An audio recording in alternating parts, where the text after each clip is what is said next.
हर हर महादेव ओम नमः शिवाय। केमन आছেন আপনারা সবাই? আমি দীপ্তেশ বি মণ্ডল আজ নিয়ে চলে এসেছি। যেহেতু অমাবস্যা তিথি আর শনিবারেতে অমাবস্যা তিথিটা বেশি করে ধরা হচ্ছে, কিন্তু তবু অনেকে শুক্রবারের রাতেতেই অমাবস্যা তিথি ধরছে আর মায়ের পুজো করছে। কিন্তু জাস্ট জন্মাষ্টমী গিয়ে রাধাষ্টমী আসছে, তার মিডিলেই এই টাইম পড়েছে। তাই এই কৌশিকী অমাবস্যার মধ্যে আর যেহেতু রাধাকৃষ্ণের একটা টাইমিং চলছে, তো তার সাথে সাথে আমি একেবারেই বলবো আজ যে মেসেজটা এনেছি, যে বার্তা আসছে আপনাদের সবার জন্য, সেটা একটু অন্যরকম। সেটা অন্যরকম কি? কৃষ্ণ দক্ষিণা কালীর মেসেজ। ওকে, এই বার্তা আপনাদের জন্য কি আছে, কথা না বাড়িয়ে অবশ্যই শুরু করে দিই। কিন্তু তার আগে বলি, আপনাদের যদি ভালো লেগে থাকে এই ভিডিও, তাহলে অবশ্যই লাইক, কমেন্ট, শেয়ার, সাবস্ক্রাইব করতে ভুলবেন না। এই পরিবারে একজন হবেন। কৃষ্ণা দক্ষিণা কালীর আশীর্বাদ কি আসছে প্রথমেই বলি। নাম্বার 30, মানে 3 তারিখ ভেরি ভেরি ইম্পর্ট্যান্ট থাকবে, 30 তারিখ ভেরি ভেরি ইম্পর্ট্যান্ট থাকবে। পয়েন্ট অফ ভিউ মানে আপনাদের দৃষ্টিকোণ, আপনারা কী মানে যেভাবে এতদিন ধরে দেখছেন বা দেখেছেন অতীতে, তেমন ধরনের লাইফস্টাইল এবার একটু পাল্টানো দরকার। সেটা কি? যে আমার কাছে তো কিছু পৌঁছায় না, বা আমার থেকে আমার খুব কাছের জিনিসগুলো, খুব কাছের স্বপ্নগুলো, খুব কাছের মানুষগুলো সবসময় দূরে চলে যায়, সেপারেট হয়ে যায় বা ইগনোর করে, সেটা আমাকে ঝেলতে হয়। একটা অসন্তোষজনক পরিস্থিতির সৃষ্টি হয়, সেটা আমাকে সহ্য করতে হয়। কেউ যদি এমন কিছু সহ্য করে থাকেন, তাহলে আপনাদের জন্য গুড নিউজ। ইউনিভার্স বলছেন প্রতিদিন সকালবেলা, খুব সহজ কাজ, প্রতিদিন সকালবেলা যখন সূর্য উঠবে, সেই বলে না প্রথম যে সূর্য ওঠা, আর সেই সূর্যের যে ধিমি ধিমি রোদ, যে রোদের আলো আমাদের গায়ে পড়া, তখন আপনারা 2 হাত তুলে যেমন হরিকীর্তন করা হয়, ইয়েস ঠিক তেমন হরিকীর্তনে যেমন আমরা বলি হরে কৃষ্ণ হরে রামা, ঠিক তেমনি 2 হাত তুলে আপনারা বলতেও পারেন, নাও বলতে পারেন। এখানে অন্য ধর্মের মানুষরাও যদি থাকেন, তাহলে অবশ্যই সব ধর্মের মানুষের জন্য আমি এটা রিডিংটা করছি। তাই আপনারা কিছু না হোক, যদি হরে কৃষ্ণ নাম নিতে পারেন ভালো কথা, যদি না হয় তাহলে অবশ্যই অন্য ধর্মে যদি কেউ হয়ে থাকেন, তাহলে অবশ্যই হাত দুটো সূর্যদেবের, মানে যে সূর্যর আলো ছাড়া তো আমাদের মানে জগৎ সংসার অন্ধকার, তাই সূর্য সামনে 2 হাত 2 বাহু তুলে আশীর্বাদ নেবেন, আলোটা নিজের মধ্যে নেবেন, প্রাণ খুলে নিঃশ্বাস নেবেন। Deep breath in breath out, মানে নিঃশ্বাস ভেতরে নেওয়া, আবার ডিপভাবে গভীরভাবে নিঃশ্বাস নিয়ে আবার নিঃশ্বাসটা ছাড়া, একটু হোল্ড করে। তো এই ধরনের কার্যকলাপ যদি করতে থাকেন, তাহলে দেখবেন অটোমেটিক শরীরও ঠিক হচ্ছে, এমনকি মানসিক দিক দিয়েও আপনারা হাসি খুশি থাকছেন, মন ভালো থাকছে। এত সকালে যখন আমি এই কথাটা বলছি, আমি কথাটা যখন আপনাদের কাছে পৌঁছে দিচ্ছি, তখন আমার নিজেরই ফিল করে ভালো লাগছে। তো যাদের এমন কোনো অবস্থা আছে যে শারীরিক কোনো রকম সমস্যা, আপনারা উঠে যেতে পারবেন না, সূর্যের আলো নিতে পারবেন না, অনেক রকম সমস্যা। আর এখন তো কী আর বলি, সূর্যদেবের দর্শন পাওয়া তো অনেক বড় কথা, লাখের কথা। আপনারা মন খুলে ভাববেন সূর্যদেব, চোখ বন্ধ করে ভাববেন সূর্যদেব আপনাদের ওপর রশ্মি দিচ্ছেন, আর আপনারা 2 হাত তুলে যে সূর্যদেবের কথা ভাববেন। কেউ জেসাসের কথা ভাবতে পারেন, কেউ রাধাকৃষ্ণের কথা ভাবতে পারেন, কেউ হরগৌরীর কথা ভাবতে পারেন, যেটা আপনার মনে হবে, মহাকালিকার যার কথা মনে হবে, তাকে স্মরণ করে অবশ্যই ওনাদের আশীর্বাদ নেওয়ার জন্য 2 বাহু উপরে তুলবেন, লম্বা করে 2 বাহু উপরে তুলবেন। কেউ আবার পাশেও দিতে পারেন, যেমন ভালোবাসা মানুষকে আমরা জড়িয়ে ধরি, মা হোক, বাবা হোক, কিংবা স্বামী স্ত্রী, কিংবা ভাই বোন, যাই হোক, বন্ধু বান্ধব, আমরা যেভাবে আলিঙ্গন করি, সেইভাবে খুশিকে আলিঙ্গন করার জন্য প্রথমে 2টো হাত তো খুলতে হবে, সেইভাবে খুলবেন, নচেত ওপরের দিকে তুলবেন, যে ভগবান আপনাদের কাছে কিছু পাঠাচ্ছে, সেটা আপনারা ধরছেন। তো এমন করেও রিসিভ করতে পারেন আপনারা। মজাদার কথা হচ্ছে কি, যেখানে আপনাদের নেতিবাচকের দিকে দৃষ্টি যাচ্ছিল, সেই দৃষ্টিটা যদি পাল্টান আর যদি এই কাজ করেন, তাহলে জানবেন একটা টাইম এমন আসবে, যদি প্রথম প্রথম অসুবিধা হয়, আমি একটা কথা বলি তার মাঝে, যদি কোনোভাবে অসুবিধা হয়ে থাকে যে আপনারা এমন কিছু করছেন যেটা আপনাদের খুব মানে জোরপূর্বক করতে হচ্ছে, আপনাদের ইচ্ছা নয়, কিন্তু যেহেতু হয়তো আমার কথা শুনেছেন কিংবা অন্য কারোর কথা শুনেছেন, জোরপূর্বক করতে হচ্ছে, কিন্তু তা সত্ত্বেও বলবো, যদি এমন কোনো রকমভাবে জোর জবরদস্তি কিছু করতে হয়, তাহলে আগে নিজেকে কিছু বাঁশুরির ধুন, মানে বাঁশি, আমাদের বাঁশি, শ্রীকৃষ্ণের বাঁশি, সেতারের সুর, বাঁশির সুর, এমন অনেক কিছু মিউজিক পাওয়া যায়, আপনারা সেগুলো শুনুন। আপনাদের যদি খুব ভালো লাগে তাহলে ভজন শুনুন। এখন যেটা আমি খুব ভালোবাসি, যেটা আমার খুবই পছন্দের, এই রিসেন্ট করে প্রহ্লাদের যেটা উঠেছে, যে ফিল্মটা এসেছিল নরসিংহের, নৃসিংহদেবের, তো ওখানে ওম নমঃ ভগবতে বাসুদেবায় নমঃ, এই মন্ত্র ওখানে খুব সুন্দরভাবে মিউজিক থ্রুতে বানানো হয়েছে, সেটাও আপনারা শুনতে পারেন, যেটা সত্যি শুনলে মন ভরে যায়, প্রাণ ভরে যায়। ওম নমঃ শিবায়, সেটাও শুনতে পারেন। তার জন্য একটা কথা অবশ্যই বলবো, আপনারা যে কাজ করছেন সেই কাজেতে আপনাদের একটু দৃষ্টিকোণ চেঞ্জ করা দরকার, তবে গিয়ে দেখবেন আপনারা আকাশের দিকে যে তাকালে যেমন মানে আমরা নীল আকাশকে দেখে আমাদের মন একটু শান্ত হয়ে যায়, একটু ভালো হয়ে যায়, ঠিক তেমনি মন শান্ত করার থেকে বড় কথা হচ্ছে মনকে ব্যালেন্স করা, আর সেটা শান্ত আর ব্যালেন্স একসাথেই হবে। যখন আপনার মনকে ব্যালেন্স করবে, যখন আপনারা ভাববেন যে না, আমাদের কাছে তো এটাও আছে, আমাদের কাছে তো ওটাও আছে, আমি এটা চাইছিলাম, এর থেকে বেশি পেয়েছি, এখন কি হচ্ছে, বর্তমানে কি হচ্ছে, এটার থেকেও বড় কথা আমরা আগে কি পেয়েছি, সে কী পেয়েছেন সেগুলো নোট ডাউন করবেন। এই কথাগুলো খুব গুরুত্বপূর্ণ কথা। এইগুলো যদি আপনারা সেই সব জিনিসের জন্য কৃতজ্ঞই না থাকেন, কৃতজ্ঞতা না জানান, তাকে ধন্যবাদই না করেন, তাহলে সে দ্বিতীয়বার আপনাকে কেন দেবে? সে যেই হোক, মা বাবা ভাই বোন বন্ধু বান্ধব পার্টনার যেই হোক, আর ঈশ্বর তো আছেই। তো দৃষ্টিকোণ চেঞ্জ করুন, নেচারের মধ্যে টাইম কাটান, মাটিতে বসুন, একটু বুঝুন, সব কিছু বুঝে সুঝে তারপরে পা ফেলুন। এটাই বড় কথা, যে ঈশ্বরের আশীর্বাদ পাওয়ার জন্য একদম তৈরি থাকুন, রেডি থাকুন।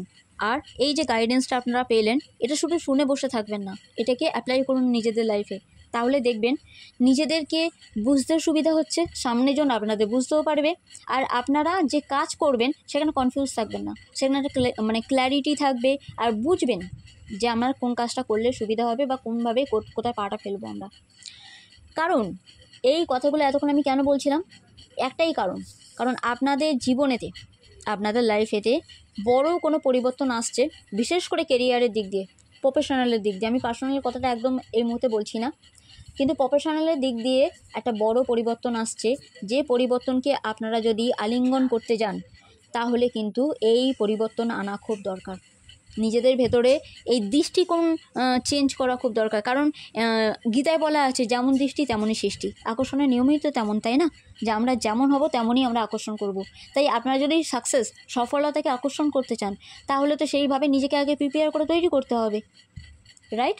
তো কেরিয়ারেতে একটা চেঞ্জ আসছে, একটা এক্সাইটমেন্ট কাজ করবে, নতুন কিছু একটা অপরচুনিটি আপনারা যখনই অ্যাচিভ করার দিকে যাবেন, তখন একটু হয়তো ভয় লাগতে পারে, বাট স্টাকনেস, ব্লকেজ, বাধাবিঘ্ন, এই আটকে থাকাকে কাটানোর জন্য এই মুহূর্তে অ্যাডভান্স কিছু একটা খুব দ্রুত আসছে আপনাদের দিকে, আর সেটা কেরিয়ারের ওপরেই আসছে। ইয়া তো কেরিয়ারের কাজ, মানে যে কাজ আপনারা করছেন সেই কাজের প্যাটার্নকে চেঞ্জ করতে পারেন, ইয়া তো যদি প্যাটার্ন ঠিকঠাক থাকে তাহলে লোকেশান চেঞ্জ হতে পারে, মানে কোনো একটা অফিস আছে সেখান থেকে প্রমোশন হয়ে গিয়ে অন্য অফিসে যেতে হতে পারে, কিংবা বিজনেসে কোনোভাবে আপনারা হয়তো কোনো কিছু চেঞ্জ করতে পারেন, যে এই দোকানটা সুইটেবল হচ্ছে না, অন্য দোকানে বিজনেস করবেন, বা নিজের দোকানে যদি বিজনেস করে থাকেন তাহলে অবশ্যই সেই কাজেতে আপনারা প্যাটার্ন চেঞ্জ করুন, কিছু নতুন কিছু অ্যাড করুন, আর নতুন কিছু আপনারা ব্যবহার করার চেষ্টা করুন, বা পুরাতন কিছু কাটছাট করুন, যেটা অনেকটা টাইম নিয়ে নিচ্ছে কিন্তু হচ্ছে না, এমন কিছু চেঞ্জ আছে। আর যদি কেরিয়ার পাথ একদমই চেঞ্জ করতে হয়, তাহলে অবশ্যই তারও একটা এখানে বড় হিন্টস দিচ্ছেন কৃষ্ণ দক্ষিণা কালী মা। কৃষ্ণ দক্ষিণা কালী মার আরও একটা বক্তব্য, যে আপনারা যদি ভয় পেয়ে থাকেন যে কী করবো আর কী করবো না, তাহলে বলবো, ওনারা বলছেন আপনারা ব্যালেন্সে থাকুন, ঈশ্বরকে জপ করুন। আপনাদের জীবনে কিছু চার্মসের যে ব্রেসলেটগুলো হয় সেগুলো পরা ভালো হবে। আপনারা অন্যজনার প্রার্থনায় যদি তার হয়ে আপনারা প্রার্থনা করেন, সেটাও লাভবান হবেন। মানে কি, আচ্ছা আরেকটা কথা আমি এখানে বলতে ভুলে গেছি, সরি তার জন্য।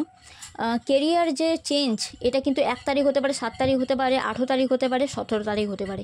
ওকে, এবারে যে প্রার্থনার কথা বলছি সেটা 4 তারিখ আপনাদের জন্য ভেরি ভেরি ইম্পর্টেন্ট। 4 তারিখে পুরোপুরিভাবে প্রার্থনা করুন, অন্যের জন্য প্রার্থনা করুন, নিজের জন্য প্রার্থনা করুন। কিছু মানে ঝঞ্ঝাট যা আছে, যেগুলো আপনাদের মনে হচ্ছে আপনাদের ডাউনফলের কারণ কিংবা ডাউন করছে, হতাশে জড়িয়ে দিচ্ছে, তেমন ধরনের সিচুয়েশান থেকে বেরোনোর জন্য আপনারা সেই নেতিবাচক জিনিসকে সঙ্গে সঙ্গে বলুন, আমি এটা ইগনোর করছি, কাট ক্যান্সেল ক্লিয়ার, কাট ক্যান্সেল ক্লিয়ার, এইভাবে করে বলুন খানিকক্ষণ। তারপরে 3 বার বলুন রিলিজ রিলিজ রিলিজ। মানে যদি বাংলায় এসব মানে ইংরাজি এসব কিছু বলতে না পারেন, বাংলায় খুব আমাদের একটা চলতি প্রবাদ বাক্য আছে যেটা আমরা পছন্দ করি না, সেটা আমরা খুব মানে তীক্ষ্ণ স্বরে বলি, দূর হ দূর হ দূর হ দূর হ দূর হ, মানে আরে তুই যা তো, বেরো বেরো বেরো, এরম টাইপস। তো খারাপ কিছুকে ঠিক এইভাবেই মানে তাড়িয়ে দিন লাইফ থেকে, দূর হ দূর হ দূর হ, বেরো বেরো বেরো, বা এরম কিছু। আর ভালো যখন কিছু পাবেন বা ভালো কিছু মনের মধ্যে আসছে, আনন্দ লাগছে, তখন সেটাকে কি বলবেন, আমি এটাকে গ্রহণ করছি, আমি এই ঊর্জাকে, এই ইতিবাচক ঊর্জাকে গ্রহণ করছি, এই দৈবিক ঊর্জাকে গ্রহণ করছি, এরকমভাবে বলবেন। আর প্রার্থনা করবেন, নিজের জন্য করবেন, অপরের জন্যও করবেন, যাতে সবার মঙ্গল হোক, তার সাথে সাথে আমারও মঙ্গল হোক। ঠিক আছে, এইভাবে বলে বিশ্বাসের সাথে বলবেন। আর পুরোপুরি নিজের যা কিছু দুশ্চিন্তা, যা কিছু ট্রাভেল, যা কিছু যাচ্ছে, সেটা পুরোপুরিভাবে ঈশ্বরের পায়ে সমর্পিত করবেন। যদি তা না করেন, তাহলে দিনের পর দিন যেটা নিয়ে আপনারা এগিয়ে যেতে চাইছেন, সেটার প্রতি আরও অ্যাটাচমেন্ট বেড়ে যাবে, যেটা কিন্তু ভালো কথা না। তখন ডাউট এসে যাবে, মানে সন্দেহ জাগবে যে কি হবে আর কি হবে না। তাই বলা হচ্ছে খুব বুঝে সুঝে ডিসিশান নেবেন, সিদ্ধান্ত নেবেন। 4 তারিখ, 2 তারিখ, 24 তারিখ অ্যান্ড 6 তারিখ ভেরি ভেরি ইম্পর্টেন্ট। খুব বুঝে সুঝে সিদ্ধান্ত নেবেন। আর আপনাদের একটা ভুল সিদ্ধান্তের কিন্তু আপনাদের গুড লাক, আপনাদের হাতছাড়া হয়ে যেতে পারে।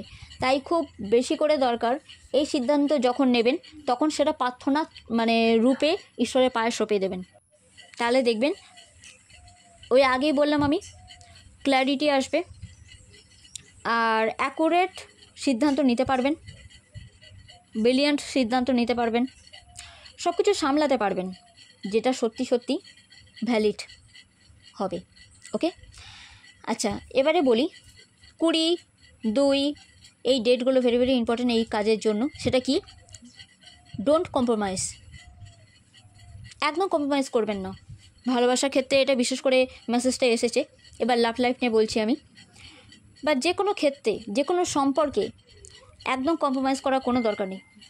যে কম্প্রোমাইজ করতে বলছে তার থেকে 10 হাত দূরে থাকুন। সে যে সম্পর্কই হোক, ভালোবাসা পার্টনার হোক, কিংবা আশেপাশে প্রতিবেশী হোক, কিংবা পরিবারেরই একজন হোক, যে কেউ হোক, যেখানে আপনাকে কম্প্রোমাইজ করতে বলা হবে সেখানে একটা বাউন্ডারি টেনে নিন। কারণ আপনার কারেজ, আপনার দৃঢ়তা, আপনার দৃঢ় সংকল্প কিংবা আপনার মনের জোরকে হারানোর জন্যই তারা এইরমভাবে প্রেশার ক্রিয়েট করছে। আপনার উদ্যমকে নষ্ট করতে চেষ্টা করছে, আপনার মনের ভেতর ভয় আনার চেষ্টা করছে। তাই সেইটাকে সব কিছুকে জয় করার একটাই রাস্তা, তাদের থেকে দূরত্ব বজায় রাখুন। সবচেয়ে বড় কথা কি, পরিবারের যদি কেউ হয় তার থেকে দূরত্ব বজায় রাখা খুব মুশকিল, কিন্তু সেখানে একটা দৃঢ়তা ভাব বানিয়ে রাখুন যে না, আমি যে সিদ্ধান্ত নিয়েছি, আমি যেটা করছি সেটাই করবো, আর সেটাই মানে বলবো, আমি সেই পথেই চলবো, সেইভাবে কাজ করুন। তাতে দেখবেন আপনাদের মনও ভালো থাকবে, মানসিকতাও ভালো থাকবে। যদি পার্টনারের কথায় হ্যাঁতে হ্যাঁ, নাতে না, যদি আপনারা এরম করেন, তার কথায় ওঠেন বসেন, তাহলে হয়তো খুব বেশি জোর হলে 3 মাস কাটাতে পারবেন। আমি তাও খুব বেশি বলে ফেললাম।